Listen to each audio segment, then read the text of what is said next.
What would you do if someone you trusted shattered every line of respect? Pause for a moment and think about it. This isn't just about a random stranger crossing boundaries. This is about someone you're supposed to respect, someone you're expected to look up to. For me, it was a moment that stopped time, a moment that left me questioning everything I believed about family, trust, and boundaries. Before I take you through the twists and turns of this story, I need to say something important. Every time I upload a video, I see the numbers. Thousands of you watch, and I'm so grateful for that. But here's the truth. Most of you don't subscribe. It's easy to forget to hit that button, I know, but it makes all the difference for me. If you've ever found my stories meaningful, if they've moved you or made you think, please take a moment now to subscribe, like the video if it resonates with you, and drop a comment to share your thoughts. Your engagement isn't just numbers on a screen, it's the fuel that keeps me going, sharing these real, raw moments of life with you. Now, back to the story. The incident I'm about to share isn't just a story, it's a reality I lived through, a reality that left an imprint on my soul. Let me ask you, have you ever been in a situation where you felt your voice didn't matter, where someone's presence was so overpowering it made you doubt your own sense of reality? That's exactly how I felt when it happened. The evening air carried the scent of roasted spices and laughter. It was one of those family dinners where everyone seemed perfectly synchronized, like actors in a well-rehearsed play. Max, my father-in-law, sat at the head of the table, commanding the room with his stories. His voice was deep and warm, every word carefully measured to keep his audience enchanted. I remember glancing at my husband, his face lit up with admiration for his father. In that moment I thought, what a blessing to have married into such a close-knit family. But even as the room hummed with harmony, there was a tiny knot of unease tightening in my chest. It wasn't anything obvious, just a fleeting glance from Max, a little too prolonged, as he raised his glass in my direction. I quickly looked away, convincing myself it was harmless. Maybe I'm overthinking. After all, he's always so kind and attentive. The first crack appeared a few weeks later. It was subtle, almost imperceptible, but unmistakably there. Max dropped by unannounced one evening, just as my husband and I were sitting down for a quiet dinner. His booming voice filled the room before he even stepped inside. "Hope I'm not interrupting anything," he said with a grin that made it clear he didn't care if he was. He made himself comfortable at the table, inspecting the meal I'd prepared. "Ah, simple, but it could use a little more seasoning," he remarked casually. My cheeks flushed with embarrassment, but I smiled politely. "He's just trying to help," I told myself, even as his words lingered like a faint sting. Over the following weeks, his help became a constant presence. Max had an opinion on everything, what furniture we should buy, how we should plan our vacations, even how I should dress for certain occasions. "You'd look stunning in brighter colours," he'd say with a smile that felt too familiar. His suggestions weren't aggressive, but they were persistent, like a tide that slowly eroded the shoreline. One evening, as I folded laundry, Max wandered into our bedroom without knocking. "I was just looking for a charger," he said casually, his eyes scanning the room as if he owned it. My heart raced, but I forced a laugh. "It's on the nightstand," I replied, my voice tight. When I mentioned this to my husband later, he shrugged it off. "That's just how Dad is. He doesn't mean anything by it." But it wasn't just that one time. Max's presence began to feel like an invasion. His compliments grew more personal, his jokes sharper, and his visits more frequent. I started to notice the way his words carried a double edge, veiled in charm but laced with something that unsettled me. "You're lucky to have married my son," he'd say with a smile. "Not everyone gets to be part of such a great family." I tried to shake off the unease, but the cracks were widening.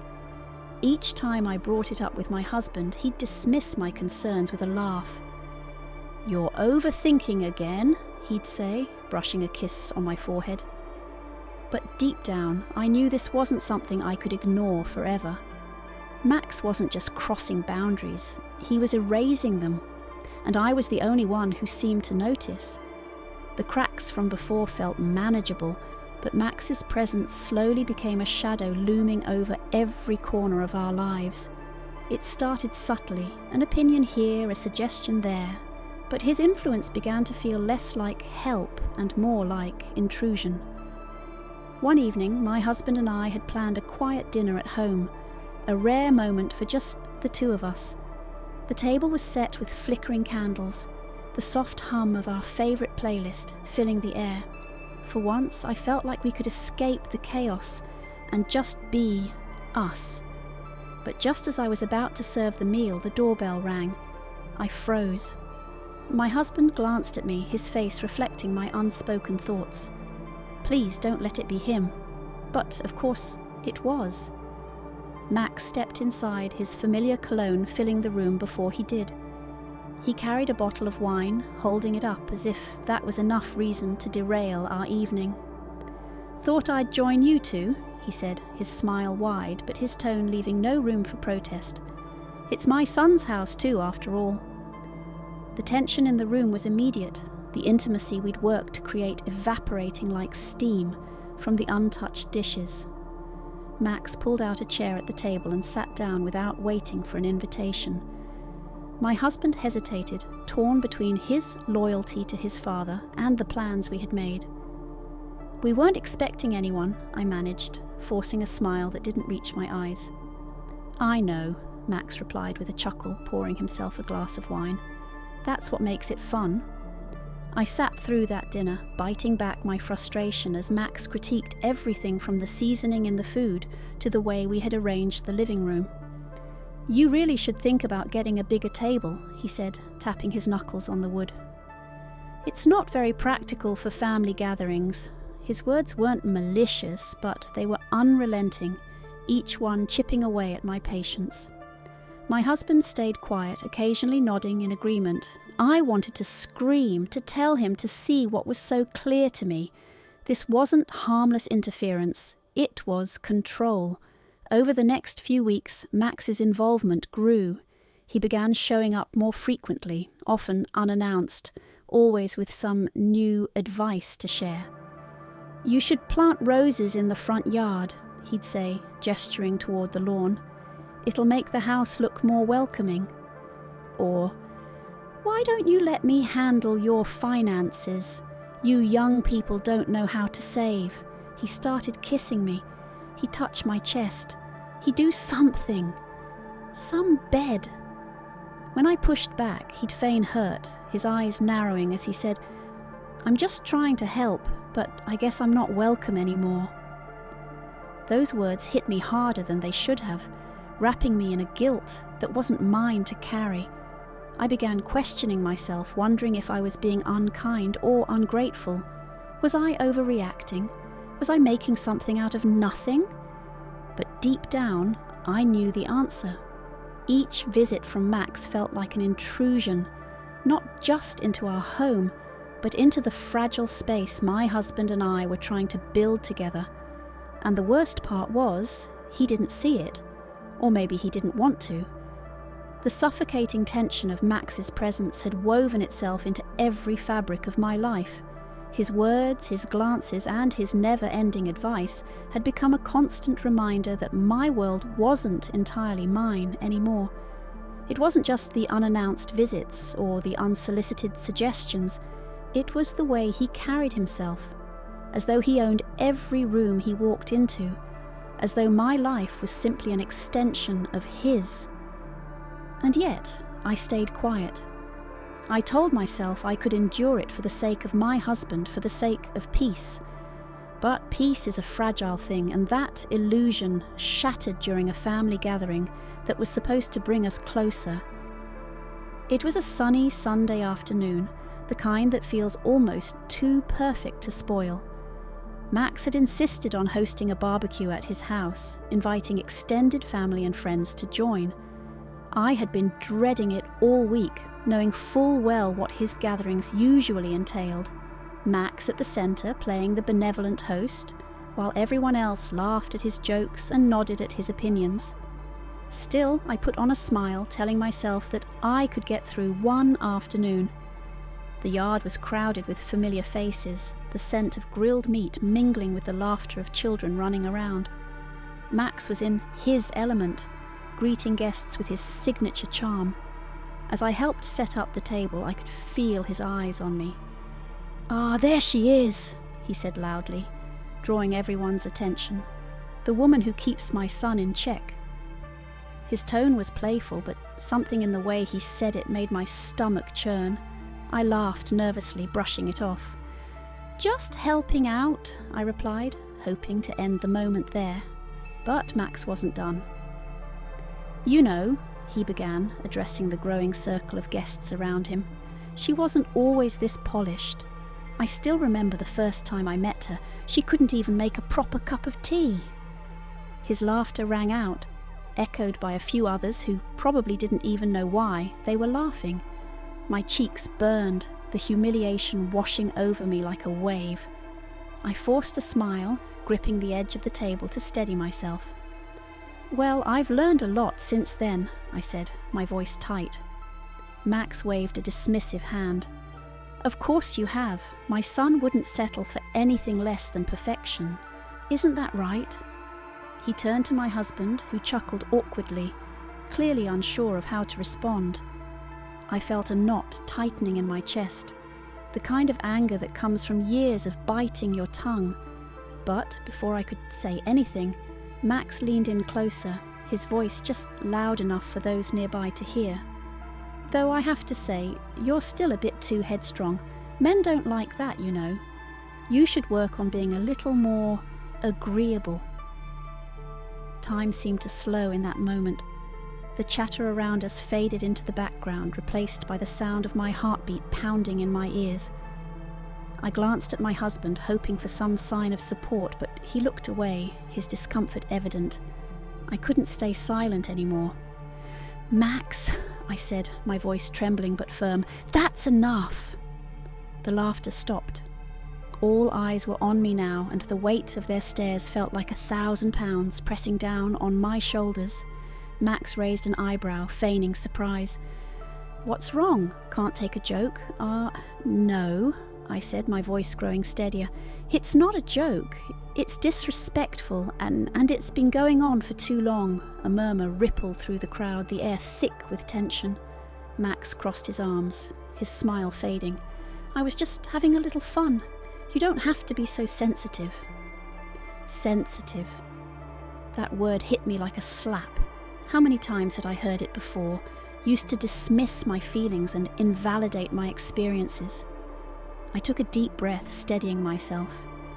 This isn't about being sensitive. It's about boundaries, something you've been crossing since the day I met you. The silence was deafening. I could see the shock on everyone's faces, their discomfort palpable. But I didn't care. I was done playing the role of the quiet, accommodating daughter-in-law. Max's expression hardened, his charm replaced by something colder. "I've only ever tried to help you," he said, his voice low and measured. "But if that's how you feel, maybe I've been wasting my time." "No one asked for your help," I shot back, my voice unwavering. "What we need is respect, not interference." My husband finally stepped in, his voice breaking the standoff. "All right, that's enough," he said, glancing nervously between Max and me. "Let's not ruin the day." But the day was already ruined, at least for me. I could feel the tears welling up, but I refused to let them fall. I turned to my husband, my voice quieter now, but no less resolute. "This isn't just about today. This has been building for years, and you've done nothing to stop it." He looked at me, guilt and helplessness written all over his face, but he didn't say a word, and that silence spoke volumes. I turned back to Max, who was watching me with a mixture of anger and disbelief. "You don't get to treat me like this anymore," I said. "I've put up with it for too long, but I'm done. If you can't respect me, then you don't get to be a part of my life." With that, I walked away, leaving the stunned crowd behind. My hands were shaking, my heart pounding, but for the first time in years I felt a sense of clarity. I didn't know what the future would hold, whether my husband would finally stand by me or if this confrontation would drive us further apart. But I knew one thing for certain: I deserved better. As I reached the edge of the yard, I looked back one last time. Max was still standing there, his face unreadable, and in that moment I realized something. His power over me wasn't in his words or his actions. It was in my silence. And now that I had found my voice, he couldn't take it away. The confrontation at the barbecue had left cracks in the fragile illusion of family unity, but it wasn't over. The days that followed were heavy with a silence that clung to every corner of our home. My husband and I spoke in clipped tones, careful not to ignite the smouldering embers of tension that remained from that day. I knew he was struggling, torn between his loyalty to his father and the growing realization that something had to change. But even as I tried to give him space to process, I knew this wasn't something I could let linger. The weight of it pressed too heavily on my chest. I couldn't wait for him to decide. This was a battle I needed to finish for both of us.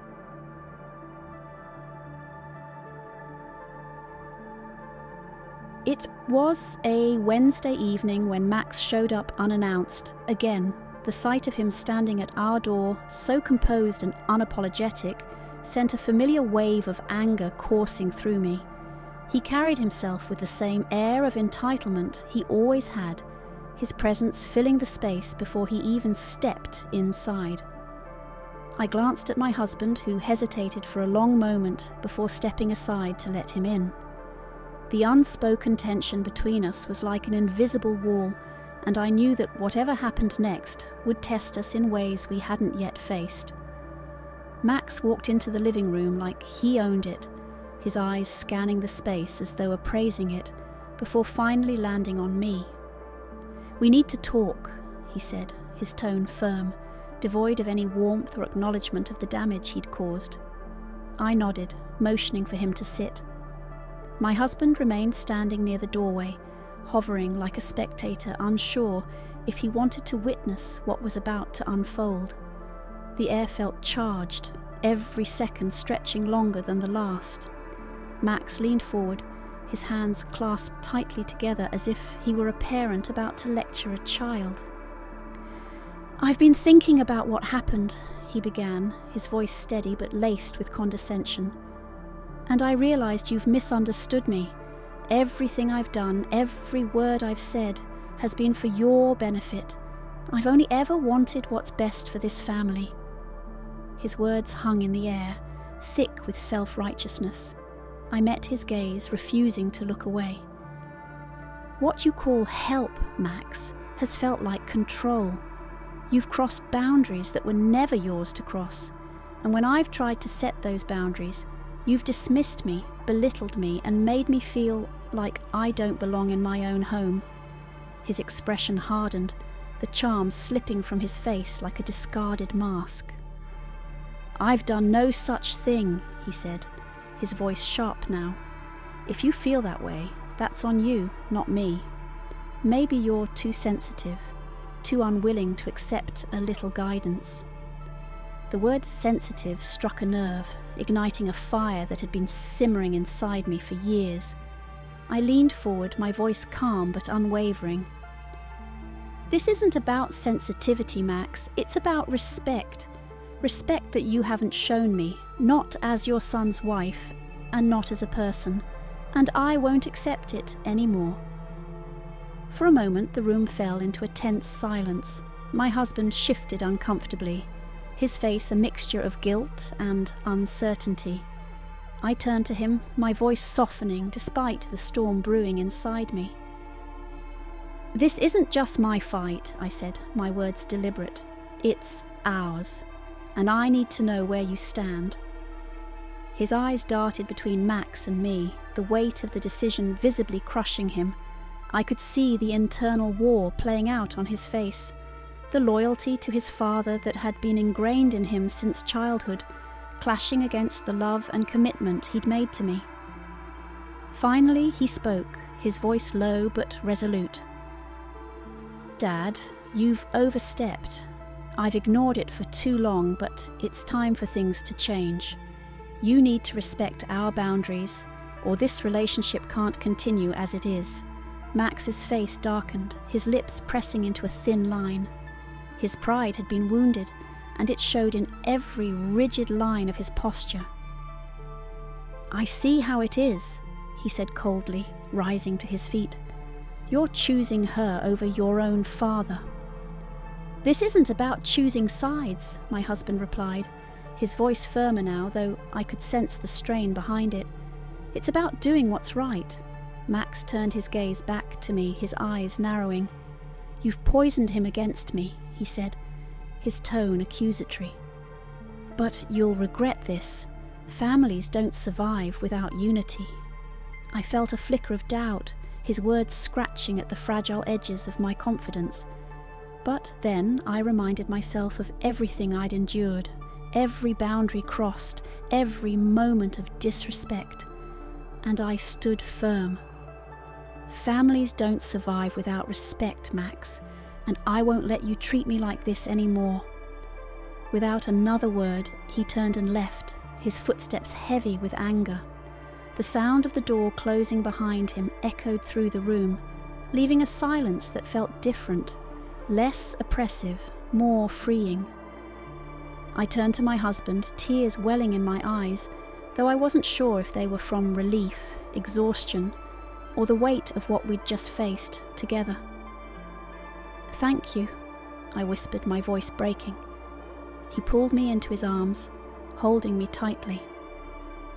"I should have done this sooner," he said, his voice filled with regret.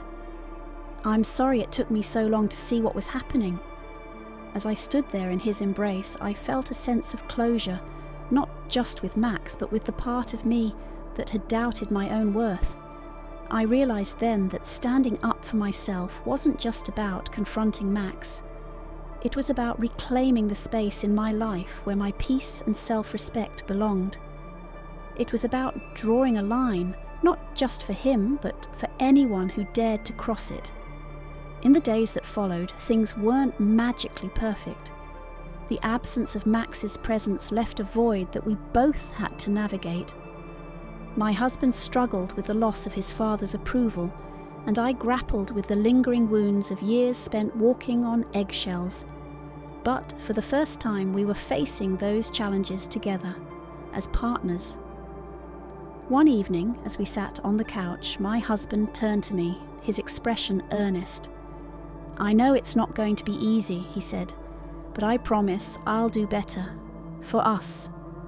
I nodded, a small smile breaking through the weight of everything we'd been through.